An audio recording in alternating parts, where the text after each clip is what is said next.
மங்கை சூதகமானால் கங்கையில் மூழ்கலாம், கங்கையே சூதகமானால் எங்கே மூழ்குவது? காலையில் அந்த படம் பார்த்துட்டு வந்துட்டீங்களா? இல்லை, தலைமைச் செயலகமே சூதகமாகி விட்டது. ₹1 இந்தியா ஒளிந்ததுன்னு போட்டார். ஒளிர்கிறது.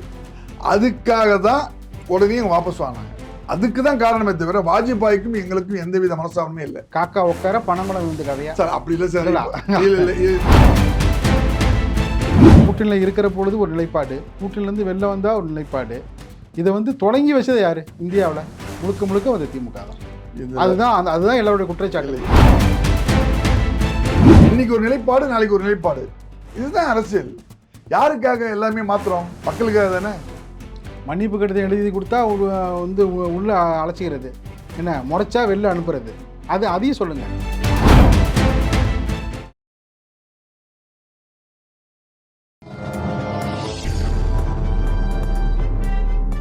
பத்திரிகை.com நேயர்களுக்கு இனிய வணக்கம். விறுவிறுப்பான அரசியல் சூழலில் நம்மோடு இணைந்திருப்பவர் திமுகவை சார்ந்த மதுராந்தகம் கோவிந்த சீனிவாசன் அவர்கள். வணக்கம். வணக்கம். தேர்தல் முடிவுக்கு பிறகு நீங்களும் ஒரு முடிவு எடுத்தது போல் எல்லாரும் பேச ஆரம்பிச்சிட்டாங்க. எல்லாம் பாஜகவோட நெருக்கம் காட்டுறீங்கன்னு தகவல் வந்துக்கிட்டே இருக்குது. எப்போ சேர போகிறீங்க? திரைமறைவு கூட்டணி திரைமறைவுக்கு முன்பாக எப்போது தோன்ற போகிறது? இதுதான் இன்றைக்கி பேச்சு. திமுக பாஜக விரைவில் கூட்டணி என்று. உங்களுடைய பதில்? நல்ல கேள்வி கேட்டிருக்கீங்க. மங்கை சூதகமானால் கங்கையில் மூழ்கலாம், கங்கையே சூதகமானால் எங்கே மூழ்குவது? காலையில் அந்த படம் பார்த்துட்டு வந்துட்டீங்களா? இல்லை, தலைமைச் செயலகமே சூதகமாகி விட்டது. ஏனென்று சொன்னால், தலைமைச் செயலகத்தில் காலையில் 9 மணிக்கு வராரு முதலமைச்சர். விறுவிறுப்பான பணிகளை மேற்கொள்கிறாரு. மதிய உணவை அங்கேயே முடித்துக் கொள்கிறார். மாலையில் தான் ஒரு அரசு ஊழியர் போல முதலமைச்சர் இன்று தமிழ்நாட்டு கிடைத்திருக்கிறார். அதை விமர்சனம் பண்ண வேண்டாம், தாழ்மையாக கேட்டுக்கொள்கிறேன். நான் அவரை விமர்சனம் பண்ணலைங்க. மங்கை சூதகமானால் கங்கையில் மூழ்கலாம், கங்கை சூதகமானால் எங்கே மூழ்குவது? நான் முதல்வரை நான் தவறாக பேசவில்லை. காலையில் சபாநாயகர்கிட்ட 11 மணிக்கு 3 பேர் ராஜினாமா தராங்க. அடுத்த ரூமில் அவங்களுக்கு சால்வை போத்துறாங்க. உடனே அவர்கிட்ட காடு கொடுக்குறாங்க. தலைமைச் செயலகம் என்பது என்ன? அதுதாங்க இப்போ உங்கள்கிட்ட தெளிவாக பழமொழி மூலமாக உங்களை கேட்டேன். அவரை நான் ஒன்றும் சொல்ல.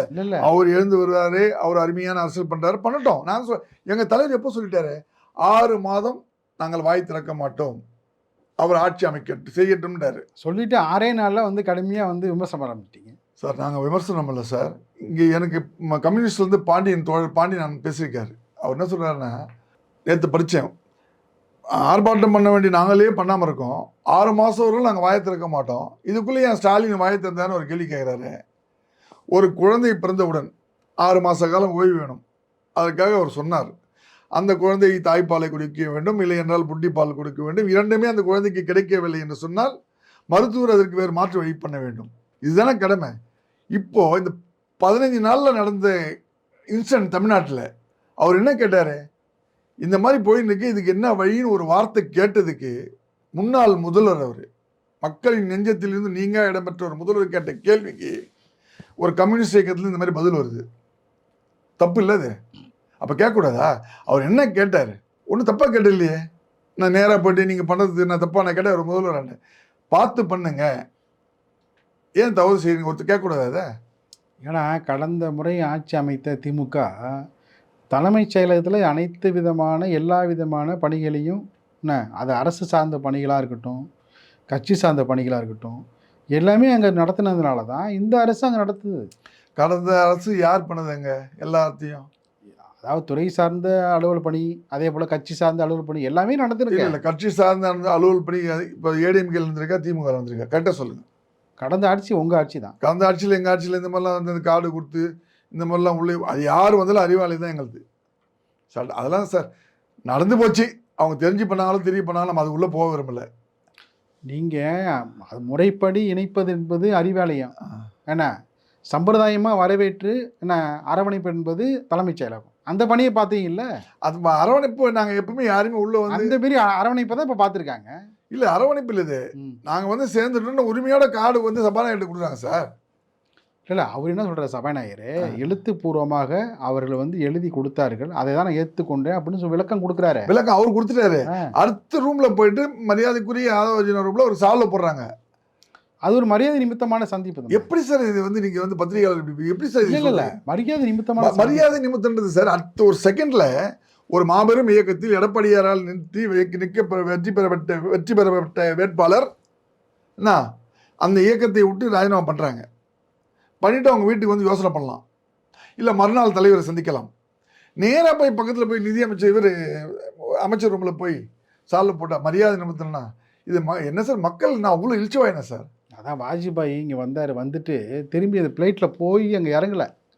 உடனடியாக வந்து நீங்கள் மன்மோகன் சிங் தலைமையிலான ஐக்கிய முற்போக்கு கூட்டணி அரசுக்கு போயிட்டீங்க. என்ன அவரு ஒரே அதிர்ச்சி யாருக்கு? வாஜ்பாய்க்கு.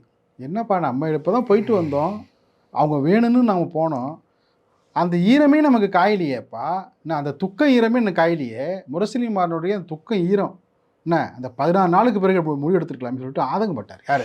வாஜ்பாய் ஆதங்கப்பட்டார் இல்லையா?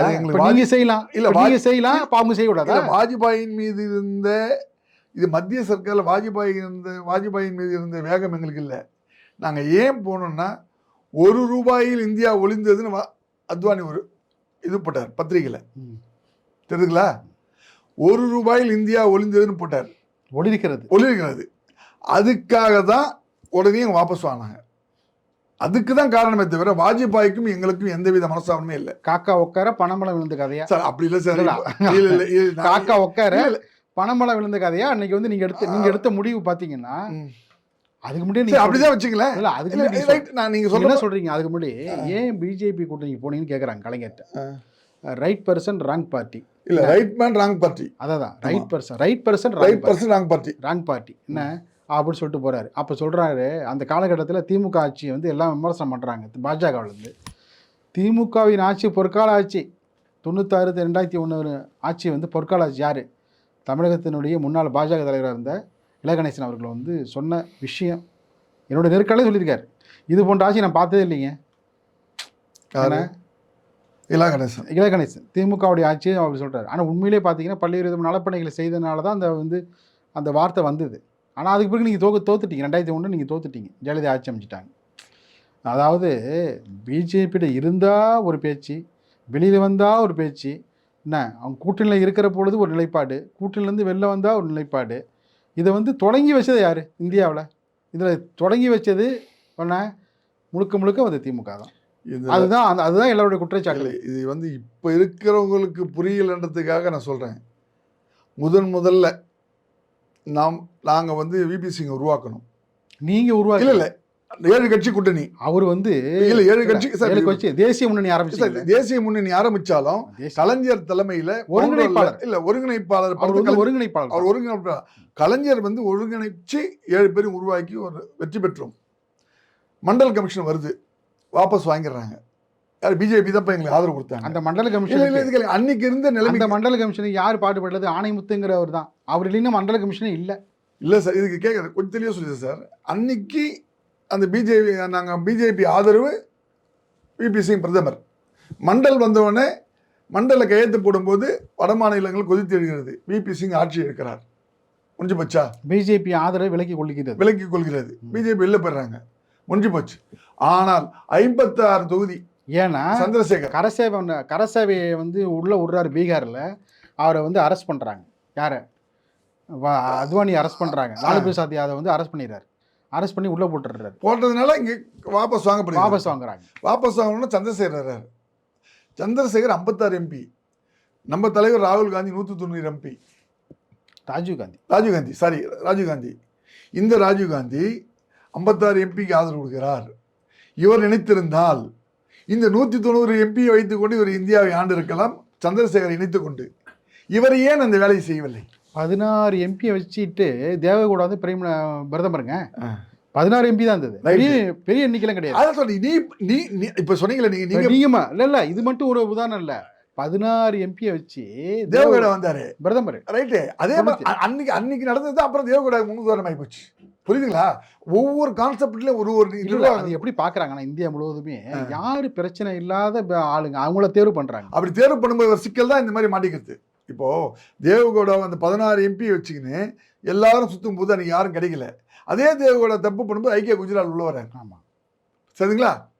அந்த மாதிரி அங்க அன்னைக்கு ராஜீவ்காந்தியே நீ உட்காந்துருந்தாருன்னா சந்திரசேகரை உள்ள உட்கார வச்சு பண்ணி தான் அது எந்த பிரச்சனையும் வந்திருக்காது இன்னைக்கு. இல்ல அன்னைக்கு இருந்த அரசியல் சூழலுக்காக அந்த அரசியல் சூழலுக்காக தப்பு ராஜீவ்காந்தி அந்த முடிவு எடுக்கிறார். இல்ல அந்த அன்னைக்கு அவர் ஒரு முடிவு எடுக்கும்போது இன்னைக்கு தேவகடாவுக்கு இவர் ஒரு முடிவு எடுக்கிறாங்க. ஆக ஒவ்வொரு சுச்சுவேஷன்ல ஒரு முடிவு. யாரையும் வந்து அரசியல் வந்து நிரந்தர பகையும் இல்லை. இதுதான் எங்க தலைவர் சொன்னார், நிரந்தர எதிரியும் இல்லை, நிரந்தர நண்பனும் இல்லை.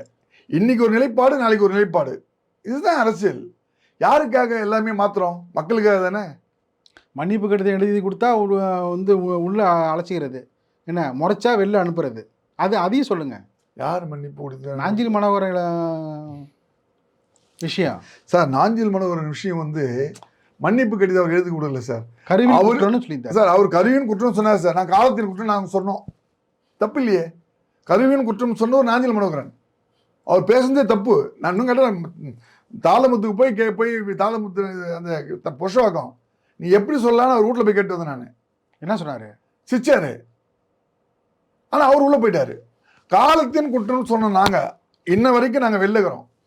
இதுதான் அரசியல் சார். எப்பவுமே சரி, என்ன இப்போ நீங்கள் வந்து வெளில வந்துட்டீங்க, அதை பாஜக அரசுக்கு போக போகிறீங்களா, இல்லை வந்து பார்த்தீங்கன்னா அரவிந்த் கெஜ்ரிவாலை முன்னிலைப்படுத்தி அந்த முயற்சி நடக்குன்னு சொல்கிறாங்க, இல்லை திரிசங்க நிலையில் இப்போ வந்து திமுக இருக்குதா, என்ன பண்ண போகிறீங்க சார்? நாங்கள் எப்பவுமே எங்கள் திமுக வந்து எங்கள் தலைவருக்கு அடுத்து எங்கள் தளபதி சாணக்கியன்.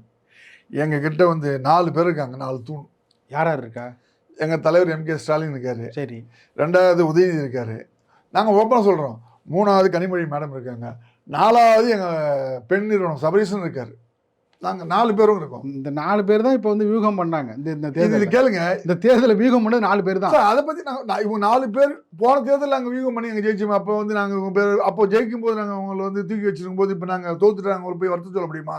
போன மாதிரி 2006 ஜெயிச்சிங்க. ஆமாம். அப்போ வந்து 96 சீட்டு அது காங்கிரஸுக்கும் பாட்டாளி மக்கள் கட்சிக்கும் மந்திரி பதவி தரவே இல்லை அந்த காலகட்டத்தில். அன்னைக்கு நீங்கள் வந்து அந்த மந்திரி பதவி கொடுத்துருந்தீங்கன்னா தமிழ்நாட்டில் கூட்டணி ஆட்சியை கொண்டு வந்த பேராவது உங்க வந்திருக்கும் சார். அதையும் நீங்கள் செய்யலை. இல்லை சார், இது கொஞ்சம் மனசாட்சியோடு நான் சொல்கிறேன் சார். யோசிங்க சார். நம்ம ஐயா டாக்டர் வந்து எனக்கு மந்திரி சபை வேணும்னு கேட்டு இருந்தா அவரை மட்டும் இல்லை, 2 கட்சி யாரு? காங்கிரஸ், பாமக. சார் காங்கிரஸ் விட்டுடுங்க சார். ஏன் இதுல காங்கிரஸ் 34 எம்எல்ஏ 18 எம்எல்ஏ தான் பாட்டாளி மக்கள் கட்சி. யாரும் கேட்கலையே. கேட்டாங்களே. கேட்கல. இல்லை கேட்டாங்க. காலையில் வீரபாண்டியார் பேசினது என்ன சாட்சி பூர்வமாக பார்த்தீங்கன்னா ஸ்ரீலகா ஹோட்டலில் அவர் தான் பேசுகிறார். என்ன அதாவது நல்ல வாய்ப்பு உங்களுக்கு, துணை முதல்வர் வாங்குங்க, சபாநாயகர் வாங்க, 5 அமைச்சர் பதவி வாங்குங்க, வாரியம் வாங்க அப்படின்னு சொல்லிட்டு பேசுகிறாரு. காலையிலே பேசுகிறாரு. மாலையில் பார்த்தீங்கன்னா வேறு விதமான முடிவுகளை வந்து டாக்டர் எடுத்துக்கிட்டார். காங்கிரஸில் வந்து பார்த்தீங்கன்னா சுதர்சனம் அவர் தீர்மானம் போட்டிருந்தார் கூட்டணி ஆட்சி அப்படின்னு. இவர்களை போய் ஆதரவு கொடுத்ததுனால அந்த கூட்டணி ஆட்சி நடக்காமல் போயிடுச்சு. யார் தப்பு சார்? நீங்கள் சொல்லுங்கள்.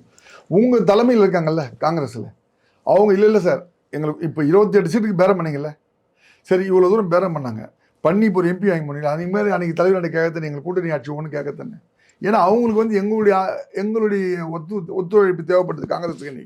இன்றைக்கி நீங்கள் வந்து ஒரு விஷயத்துக்கு வலுவான அமைச்சரவை வந்து நமக்கு கிடைச்சிருக்கு மத்தியில் 2004. அதாவது இந்த துறை தான் வேணும்னு நீங்கள் வந்து லிஸ்ட்டு கொடுத்து வாங்கினீங்க.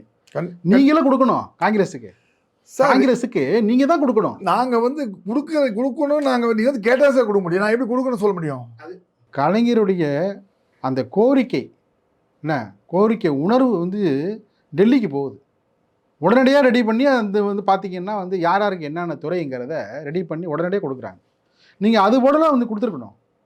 இப்போ அன்றைக்கி உள்ள விஷயமே என்னன்னா, நம்ம வந்து திமுகவுக்கு வலுவான துறைகளை கொடுத்துருக்கோம், எல்லாமே வலுவான துறைகள். சரி, எங்களுக்கு கொடுத்து பிஜேபி வாஜ்பாய் கவர்மெண்ட்லேயும் நல்ல துறை கொடுத்தாங்க. அதை விட பார்த்தீங்கன்னா காங்கிரஸ் துறையில் நாங்கள் கேட்டு வாங்க அதிகமான துறை இல்லை வாங்கணும், இல்லைன்னு சொல்ல வாங்கணும். ஆனால் நாங்கள் கூட்டணியில் இருக்கும்போது அவங்க அந்த அம்மா ஒன்றும் எங்களுக்கு டைப் பண்ணல. அவங்களுக்கு நீங்கள் இந்தியா முழுவதும் ஆள்ற மந்திரிகளை வந்து கொடுத்துருக்காங்க. மாநிலத்தில் வந்து ஒரு மந்திரி பதவி கொடுக்கறதுக்கு நீங்கள் வந்து பார்த்தீங்கன்னா பல்வேறு விதமான விஷயங்கள் வந்து மேற்கோள் காட்டி அந்த விஷயத்தை வந்து நடக்கக்கூடாத அளவுக்கு பண்ணிட்டீங்க. அந்த சூழ்ச்சியை பண்ணது நீங்கள் தான். அப்படி இன்னைக்கு வரைக்கும் வந்து உங்கள் மீது எல்லாமே சொல்கிறாங்க. இல்லை எங்கள் கிட்ட இன்னைக்கு கொடுத்துட்டாரு சார். இன்னைக்கு காங்கிரஸுக்கு என்ன 2 இடம் கொடுத்துருக்காரு. இந்த விஷயத்தை அன்றைக்கி செஞ்சுருந்தீங்கன்னா எங்கேயோ போயிருக்கும் திமுக. ஒவ்வொரு தவறுகளையும் ஒவ்வொரு செயல்பாடுகளையும் நீங்கள் வந்து பார்த்தீங்கன்னா, நம்ம மட்டும்தான் வந்து வாங்கணும், நம்ம யாரும் கொடுக்கக்கூடாது. அப்படி இல்லை சார். நாங்கள் எது கொடுத்தாலும் எங்களை கொடுத்தவங்கள வந்து எங்களை எட்டு வச்சு தான் போவாங்க. இது கேளுங்க.